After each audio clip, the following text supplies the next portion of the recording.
Halo sobat nonton dimanapun kamu berada, selamat datang kembali di channel ini. Kali ini kita akan membahas salah satu film thriller yang sangat mendebarkan dan penuh dengan cerita plot twist. Jangan lupa siapkan cemilan, duduk manis, simak rangkuman film The Mist. Sudah siap? Kalau gitu ayo nonton aja.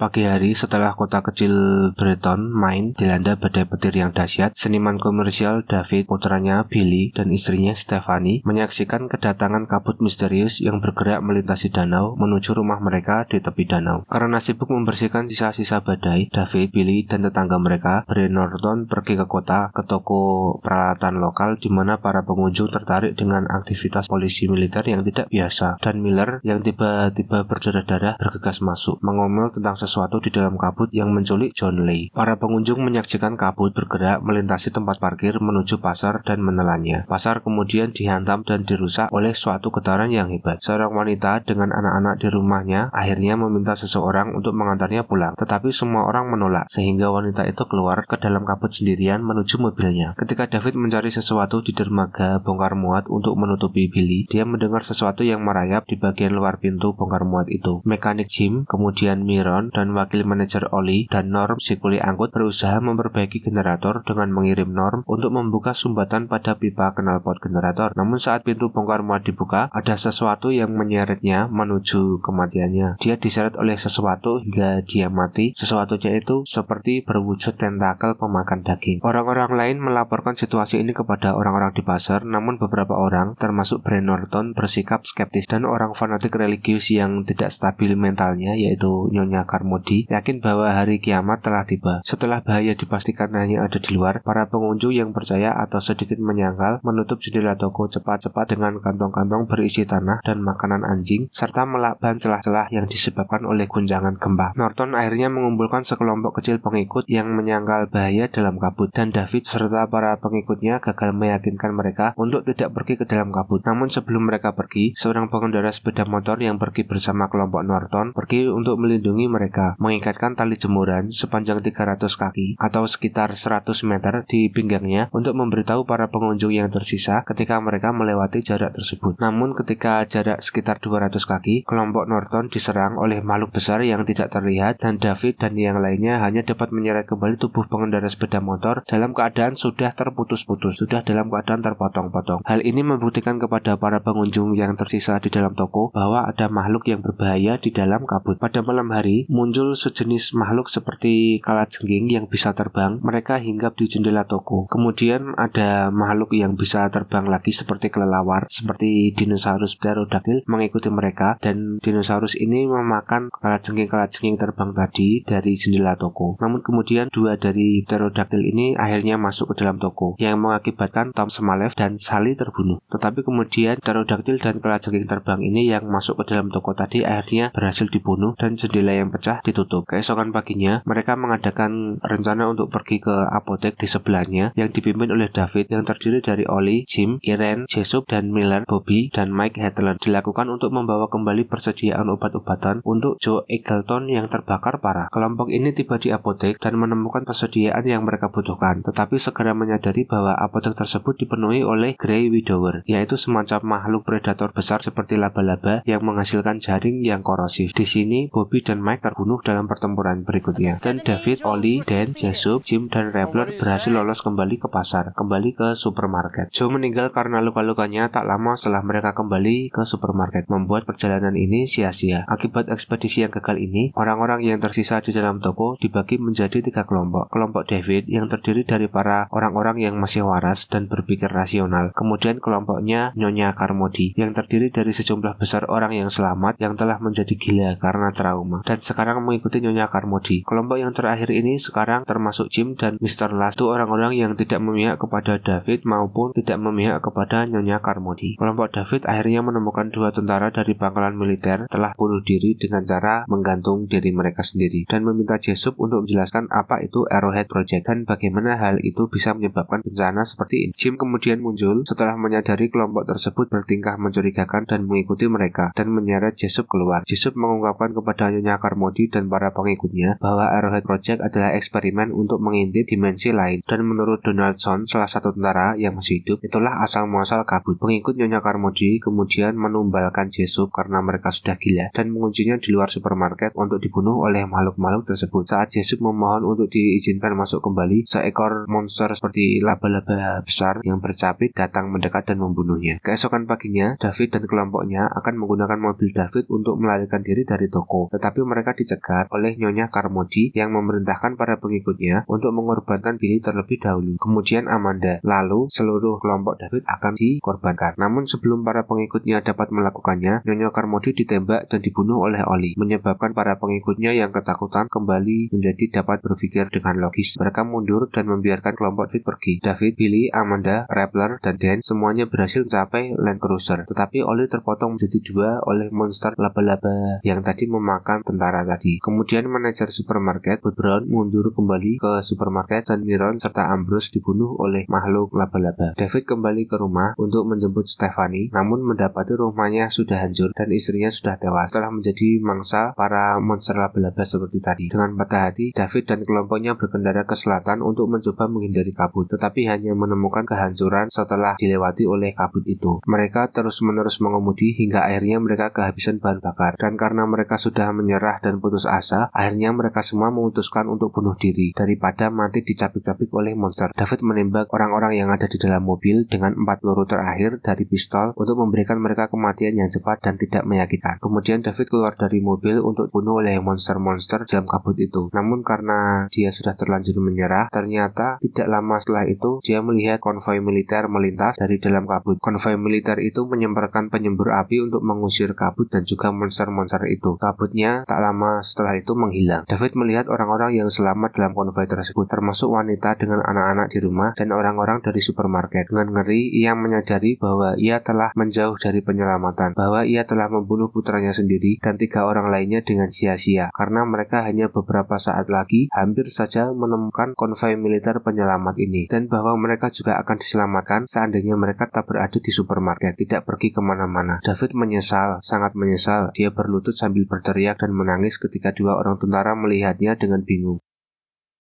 Baik sobat nonton, itulah tadi alur cerita film dari The Mist. Jangan lupa untuk menonton alur cerita film lain dari channel ini. Silahkan klik like, komen, dan juga subscribe. Bunyikan loncengnya agar kamu tidak ketinggalan kalau aku sudah mengupload video yang baru. Terima kasih, sampai jumpa lagi.